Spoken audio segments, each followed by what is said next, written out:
Ah, nongeye kubaha ikaze tujye kubana mu kiganiro cy'uyu munsi.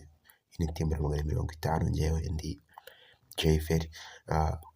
Uyu munsi tujye kuvuga ku kibazo cyo muri Congo, ikibazo cyo muri Congo, FARDC ndetse na M23 i Rubavu. Abantu b'i Rubavu bari bamaze iminsi bari kumva urusaku rw'imbunda ndetse n'amasasu, ariko ubu ngubu bisa nk'ibyagabanyutse kuko nyuma y'uko M23 yari yahagaritse ikibuga cy'indege cya Goma, ishaka kwigarurira agace k'i Goma, umujyi wa Goma, byarangiye bigezeho kuko abasirikari ba FARDC barambitse intwaro hasi bariruka bati kadukize amagara. Ni nyuma y'uko byari byumvikanye ko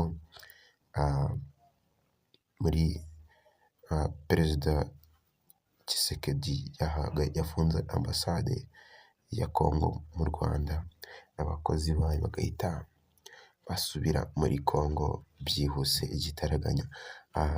Niho rero nyuma y'ibyo ngibyo niho haje no gutangazwa inkuru ko abasirikari ba FARDC hamwe n'abandi babiyunzeho baje kurambika intwaro bakavuga bati mwakire mwiyoborere turahabahaye. Ntabwo M23 rero yahumurije abaturage bo muri uno mujyi wa Goma kugira ngo basubire ku murongo, batuze, bapuweshe, bareke gupanika ko nta cyabaye, yuko M23 ngo ishaka kwigarurira aka gace ndetse amaze no kwigarurira. Ubu ngubu nta kabuza M23 yigaruriye kano gace ka Goma,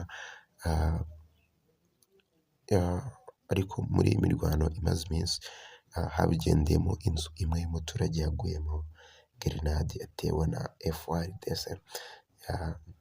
Iyi ni Timbara 50, nkurarikiye ko komeza kubana nanjye kandi subscribe, utarakanda subscribe, dukomeze tubane mu biganiro by'ubutaha. Njye ndi Jay Ferry, ciao ciao.